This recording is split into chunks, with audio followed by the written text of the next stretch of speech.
진실한 마음으로 성전을 찾아주신 우리 사랑하는 이무등교회 성도 여러분 안녕하십니까? 네, 또 각 처소에서 예배드리시는 우리 성도 여러분 안녕하십니까?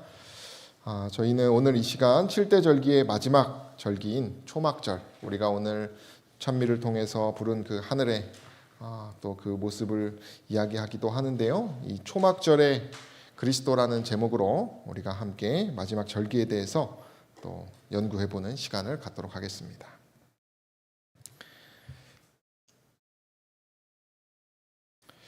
네, 이 초막절이라고 이제 우리 사전에 보면 이 초막절은 유월절, 오순절과 함께 이스라엘의 3대 절기 중 하나, 수장절 혹은 장막절이라고도 한다. 뭐 저희가 이제 초막이라고 해서 이제 초가지 뭐 초막 이렇게 한국인들은 생각할 수 있는데 장막이라고 생각하시면 되겠습니다. 이는 연말 추수감사제로 절기 기간 동안 밭에 초막을 세우며 지낸 데서 초막절이라는 명칭이 유래되었다. 네. 특별히 이 초막을 짓는 이유는 이 세상이 임시적인 초막에 지나지 않음을 상기시키기 위함이었다라고 말합니다. 그래서 그 임시 거처는 이 땅이고 저희가 진짜 있을 곳은 어디입니까? 하늘 장막. 주님 거하시는 그 못자국 난 손, 그 우리 그리스도가 계시는 그 하늘이 우리가 지낼 곳입니다. 특별히 쉽게 말하면 이제 추석이라고 보면 되겠습니다. 추석. 추석 우리나라로 치면 추석의 어떤 그런 개념처럼 유대인들에게는 지켜지는 날이고요. 더하여 마지막 날에는 이렇게 비를 바라는 그런 어떤 물과 관련된 행사도 함께 진행하고 있습니다. 좀 더 구체적으로 우리가 살펴보도록 하겠습니다.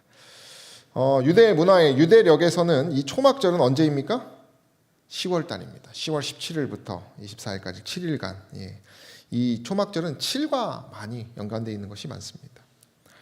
특별히 이 유대 문화들의 그 것들을 좀 통해서 저희가 이 초막절을 대하는 마음가짐, 좀 그런 것들을 좀 살펴보겠는데요. 유대인들은 이와 같은 것들을 합니다. 총 5가지를 하는데요. 초막을 짓고 또 4가지 식물을 통한 어떤 세레모니를 하고요. 축제 식사를 합니다. 그리고 호샤나 라바라고 해서 특별한 기도와 물 의식을 행하고요. 마지막은 심하 토라라고 해서 이제 마지막 토라를 가지고 행진하면서 이 장막절, 초막절을 마무리합니다. 이 사이사이에는 이제 시편도 읽으면서 예배를 드리며 그들이 초막절에서 즐기는 어떤 그런 모습을 보게 됩니다. 이것이 바로 장막입니다. 초막이라고도 하는데요. 수카라고도 하고 여기 보시면 이게 이제 이스라엘 방위군인데요. 그 이스라엘 방위군이 초막절에도 뭘 합니까? 이 군인들도 이렇게 초막을 잘 지어서 예배드리는 모습입니다.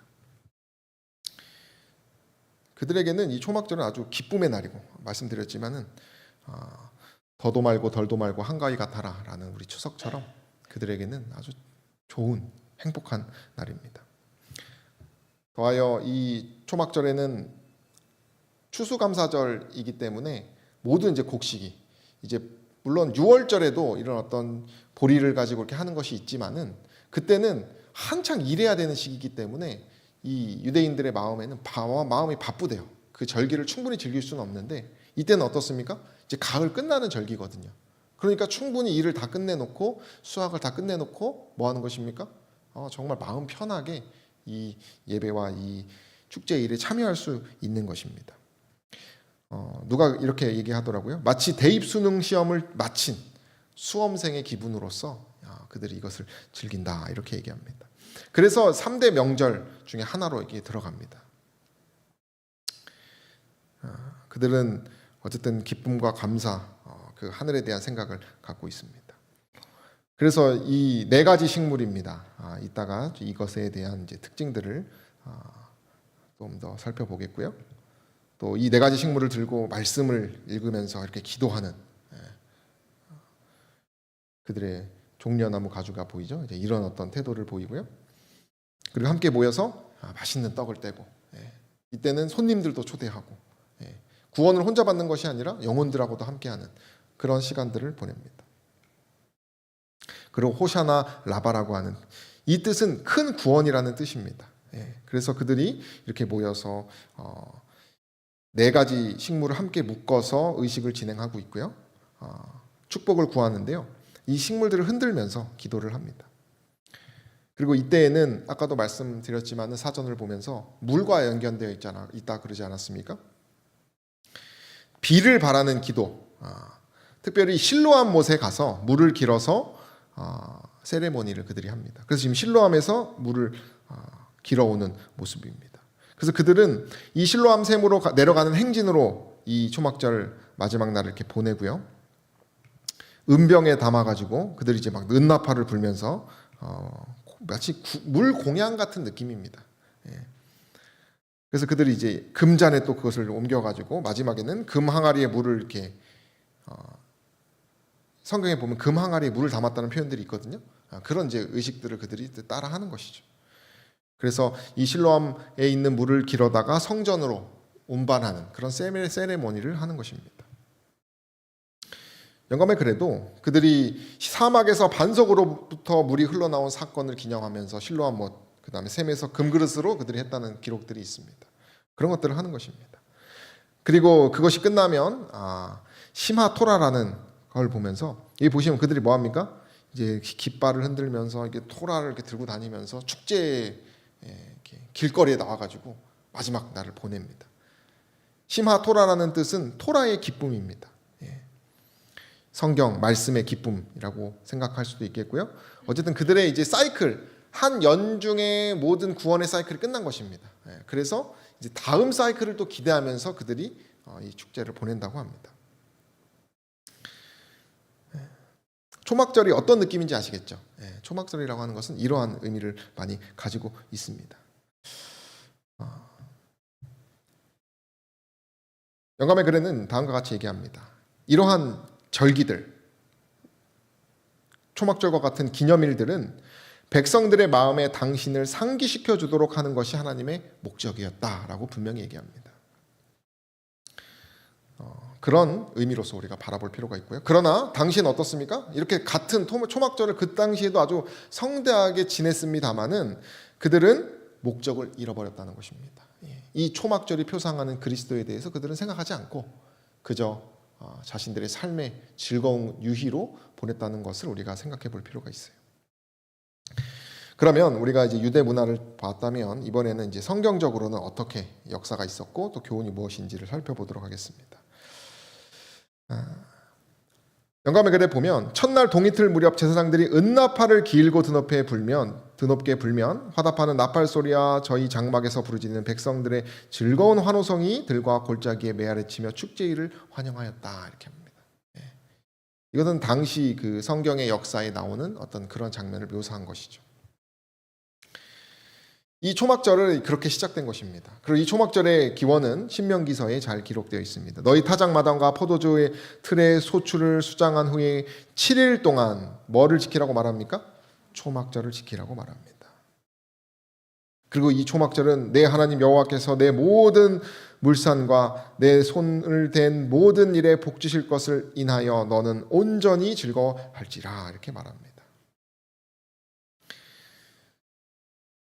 초막절은 유대력으로 7번째 달에 있기도 하고요. 7이 계속해서 반복되는 의미를 가집니다. 이 7은 하나님과의 계약을 의미하기도 하고 또 완전수이기도 합니다. 아주 의도적으로 하나님께서 최종적인 완성, 구원의 완성을 상징하는 것이기도 합니다. 여기 보면 70마리의 황소들이 초막절에는 드려졌습니다. 저희가 이것을 다 알 필요는 없지만 여기 수송아지의 양을 보시면 13, 12, 11 한 마리씩 계속 빠져나갑니다. 그리고 다 합치면 70마리가 돼요. 그러니까 계속 이 7과 연관되는 그런 특징을 가지고 있습니다. 이는 창세기 10장에 열거된 70개의 열방을 상징하고 있고요. 하늘의 축복이 온 열방에 미치도록 기도하는 의미이기도 합니다.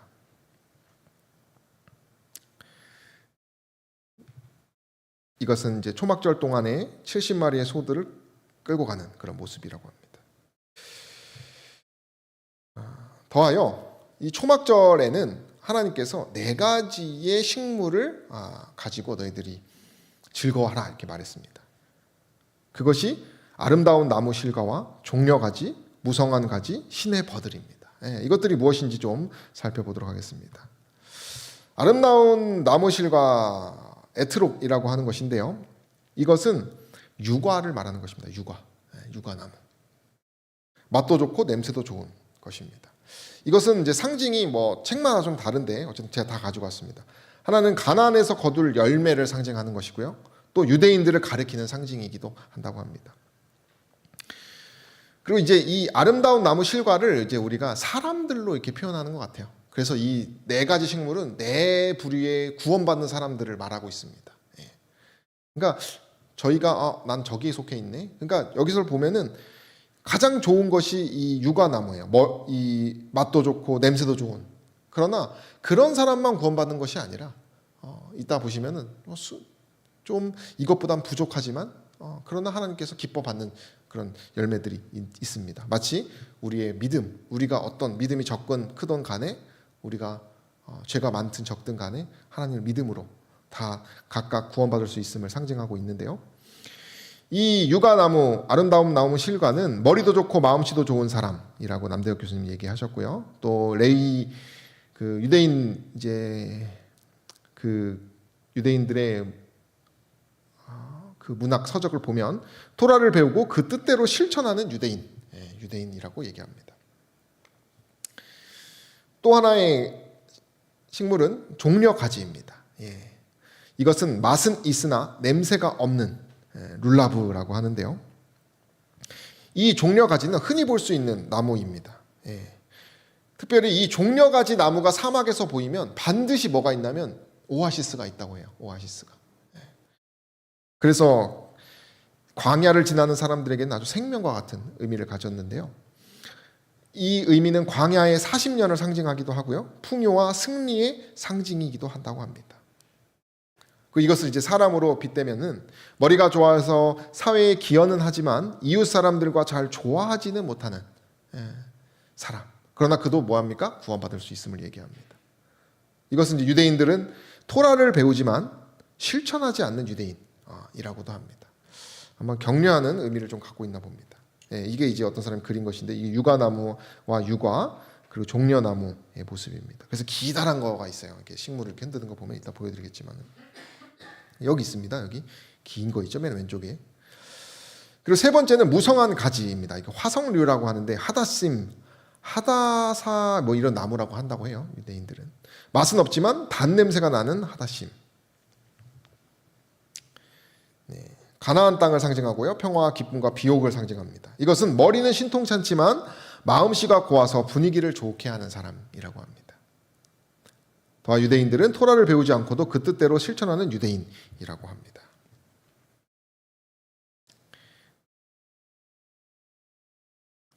나머지 식물 하나는 버드나무입니다. 아라보트라고 해서 이것은 맛도 향기도 없지만 그 나름대로 용도가 있는 아라보트입니다. 버드나무는 물 없이는 살 수 없는 나무로서 반드시 시냇가 근처에서 자라고요. 그래서 항상 이 버드나무도 시냇가와 연관돼서 표현하고 있습니다.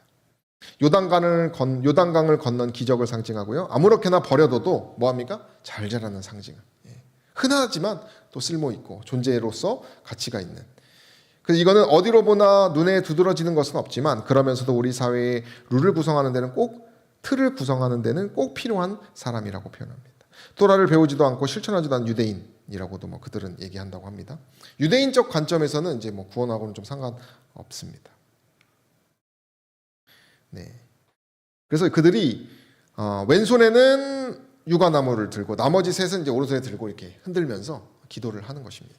구원해 달라고 하는 것과 이것은 이제 하다스와 버드나무입니다.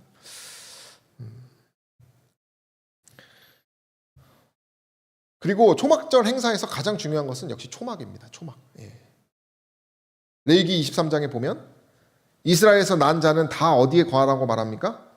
초막에 거하라 이렇게 말합니다. 모두 자기 집을 두고 별도의 초막을 지어서 그곳에서 한 주일 동안 사는 것입니다. 이를 통해서 내가 이스라엘 자손을 애굽 땅에서 인도하여 내던 때에 초막에 거하게 한 줄을 너희 대대로 알게 함이니라 이렇게 말하는 것입니다. 수카라고 하기도 하는데요. 하나님의 선하신 인도와 자비 어린 보호의 상기물이기도 합니다. 그들이 집 없고 정말 집을 잃은 가운데서 장막을 짓고 정말 그렇게 힘들게 살아왔던 것들을 생각하면서 구원을 이루신 하나님에 대해서 감사하는 것이죠. 더하여 그들은 이 초막절에는 이제 귀인들을 대접하는 문화가 있습니다.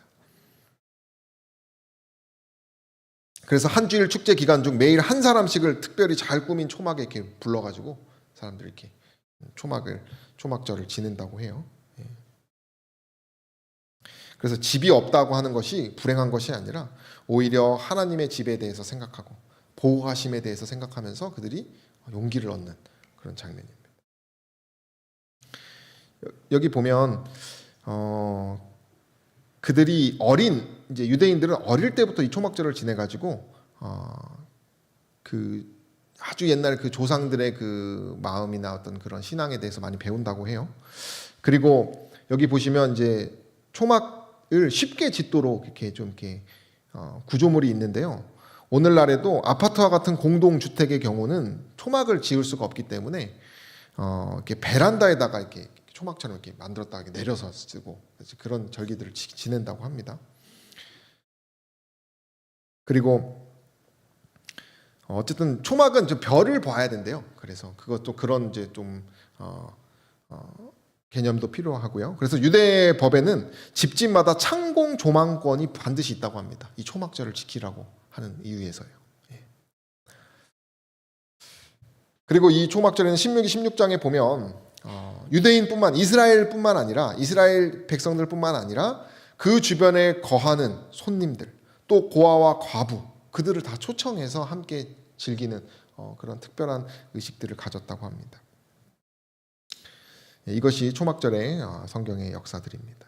영감의 글은 다음과 같이 얘기합니다. 오늘날 하나님의 백성들을 위해서도 초막절과 같이 그들에게 베푸신 하나님의 축복을 기쁨으로 기념하는 일은 매우 유익한 것이다.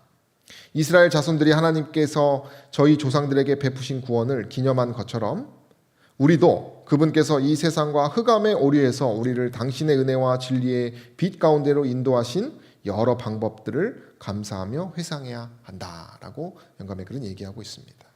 저 여러분들도 이러한 초막절에 대해서 우리가 더 많이 생각해서 그 교훈을 가져가는 저 여러분 되기를 간절히 소망합니다. 네 번째로는요, 우리가 예언적으로 이 초막절을 어떻게 보냐면은 심판 후의 기쁨과 잔치, 새해의 기쁨, 그것들을 얘기하고 있습니다. 네. 어쨌든 대속죄를 통해서 다 정결되었습니다. 그죠? 이제 죄는 없어졌습니다. 사단도 끝났습니다. 없어졌죠. 그래서 이제 기쁨과 잔치가 이루어지고요. 더하여 천년기를 표상한다고도 합니다. 천년기는 무엇입니까?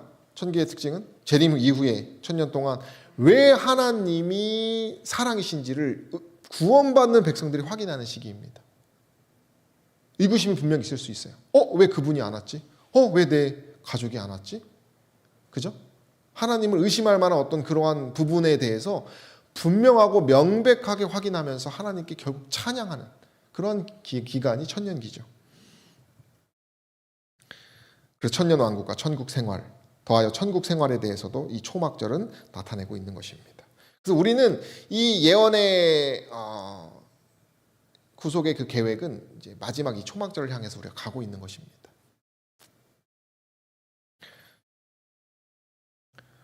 마지막으로 이 초막절과 그리스도를 우리가 좀 연관해 보면요. 영감의 글은 이렇게 얘기하고 있습니다. 초막절은 그리스도의 최종적 구속 사업에 관하여 유력하게 교훈하는 것이다. 이렇게 말합니다. 그리스도를 통해서 우리가 구원의 최종 단계에 대해서 생각해 볼 수 있다는 것입니다. 그럼 무엇이 있을까? 첫 번째는 이것입니다.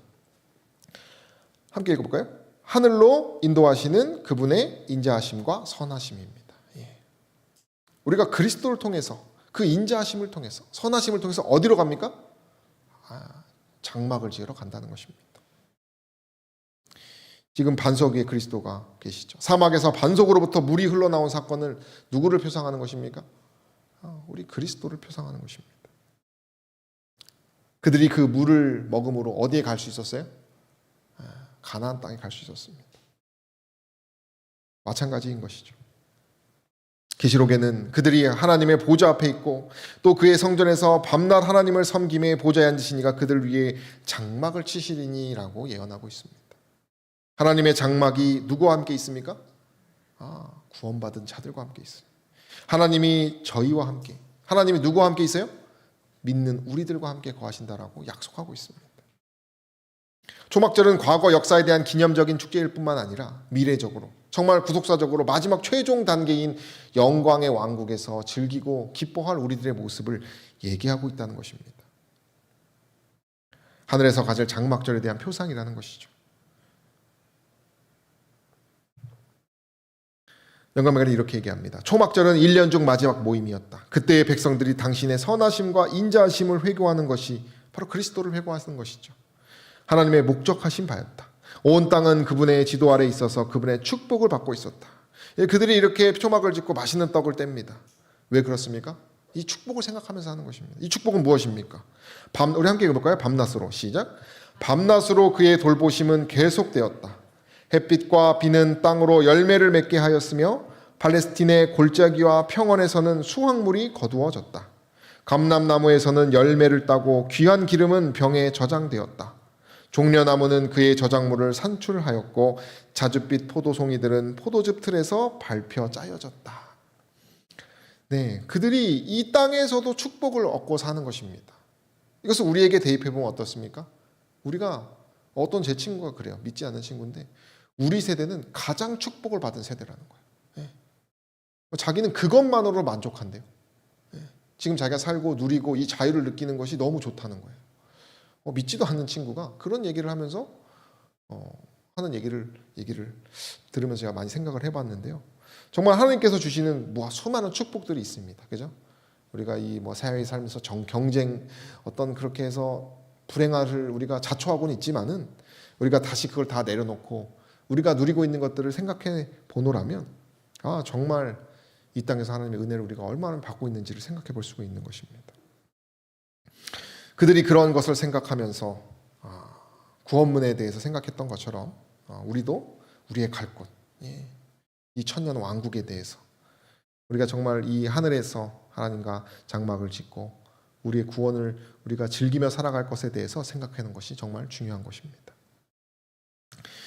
영감의 글은 이렇게 얘기합니다. 이스라엘 백성들은 초막절에 그들을 애굽의 종살이에서 구원하시고 광야의 순례 생활 동안 친절히 돌보아 주신 하나님의 은혜를 회상하고 그분을 찬양하였다. 또한 그들은 대속죄일의 의식을 행한 직후에 사죄와 간합하심을 입은 것을 인식하고 기뻐하였다. 그처럼 이제 여호와의 구속받은 자들은 피조물이 다 이제까지 함께 탄식하며 함께 고통하는 저주의 속박에서 영원히 뭘 얻습니까? 구원을 얻어 안전히 하늘 가나안에 모일 때에 말로 다할 수 없는 즐거움과 충만한 영광 중에 기뻐할 것이다. 이게 누구를 위한 약속입니까? 저와 여러분들의 약속입니다. 지금 이 말씀을 듣고 있는 저와 여러분들을 위한 약속이라는 것이에요. 그때는 인류에 대한 그리스도의 대속 사업은 완성되고 인류의 죄는 영원히 도말될 것이다. 우리는 그래서 뭐 해야 됩니까? 결코 포기해서는 안 되는 것입니다. 끝까지 약속을 붙들고 우리의 환경과 내 상황이 어떻든지 간에 의심이 들어올 때마다 뭘 생각해야 됩니까? 이 하늘의 약속을 바라보면서 하나님의 선하심과 인자하심을 항상 붙들고 있는 저와 여러분 되시기를 소망합니다. 두 번째이자 마지막은 심판의 결과에 대한 분명한 경고와 구원의 마지막 초청이라는 것입니다. 이 초막절은 예수께서는 이 추수에 대해서 여러 비유를 드셨습니다. 첫 번째는 마태복음 13장의 가라지의 비유입니다. 우리 오늘날 교회에는 두 가지의 부류가 있다고 말합니다. 알곡과 가라지입니다. 내가 알곡인지 내가 가라지인지 우리는 모릅니다. 사실 우리는 아무도 모릅니다. 그리고 저 사람이 알곡인지 가라지인지 우리는 그저 추상적으로 생각할 뿐이지 정확히는 모릅니다. 심판 때까지 우리는 모르게 될 것입니다. 이것은 무엇입니까? 하나님의 지혜요 인내이기도 하지만은 하나님의 또 경고이라고 하는 것이 반드시 최후의 심판 때는 가라지를 솎아내는 일이 있다는 것이에요. 교회와 천국을 씨 뿌리는 것과 추수로 비유하였습니다. 최후의 심판 때 예수께서는 그 은혜롭고 자비롭고 노하기를 더디하시는 마음으로 그 우리를 끝까지 기다려 주셨습니다마는 반드시 악하게 끝까지 거부하는 자들을 심판하신다고 말한다는 것이에요. 하나님의 진노는 공의롭고 분명하게 그리고 철저하게 이루어진다는 것입니다.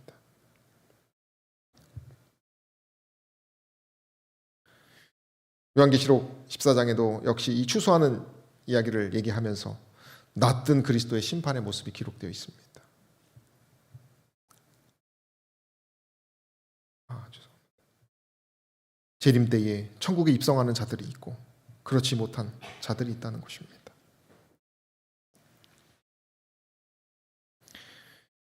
영감은 이렇게 얘기합니다. 초막절에는 기념하는 의미 이외에 표상적인 의미도 있다. 추수꾼을 보내시는 최후의 수확의 날을 예표하였다라는 것입니다. 요한계시록 기자는 보좌에 앉으신 이와 어린 양에게 찬송과 존귀와 영광과 능력을 세세토록 돌리는 사람들이 있다라고 얘기합니다. 그리고 멸해지는 사람들이 있다라고 얘기하죠. 그때 악인들은 모두 멸망을 당할 것이다. 악인들은 본래 없던 것 같이 될 것이다. 그리고 온 우주의 모든 음성이 합하여 기쁨으로 하나님을 찬양할 것이다. 예. 아직은 우리 은혜의 때요. 또 하나님의 이 경고와 초청을 잘 생각하는 저 여러분 되기를 바랍니다. 우리 예수님께서 초막절에 뭐 했는지를 참 우리 영감의 글에 그게 참 좋은 것 같아요. 예. 예수님께서 유대절에서 있은 얘기도 영감의 글에 기록되어 있고요. 또 초막절에 뭐 하셨는지가 이렇게 잘 기록이 되어 있는데요. 이게 보니까 예수님은 초막절 시작했을 때 제자들이 이게 예수님은 바로 가지 않으셨더라고요. 예. 여러 일들을 하면서 제자들은 예수님이 초막절 갔다가 이렇게 무슨 일 나시는 거 아닌가라는 생각도 들고 또 왜 이렇게 빨리 안 가시나 주인공이신데 이런 생각도 했다고 해요. 그리고 예수님께서 최종적으로 가셨을 때 그분은 그 초막절 내내 뭐 하셨냐면 말씀을 나누셨어요. 말씀을 주셨습니다. 그리고 그 말씀의 핵심은 뭐였냐면 이 초막절을만 생각하고 그리스도를 생각하지 않는 유대인들을 분별하는 형식주의와 유대인의 장벽을 무너뜨리는 말씀을 하셨다는 것을 제가 알게 되었습니다. 그 많은 사람들이 그분의 권세에 대해서 너무 놀랐어요. 그 어린 예수가.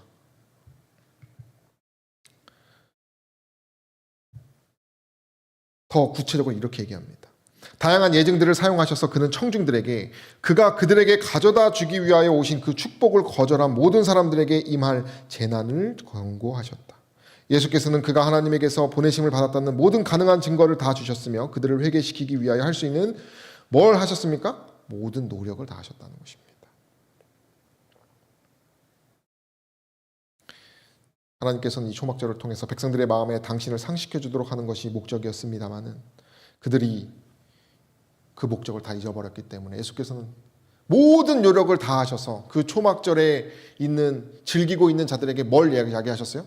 실제적인 초막에 대해서, 실제적인 믿음의 본질에 대해서 얘기하셨다는 것입니다. 이것은 오늘날도 마찬가지입니다.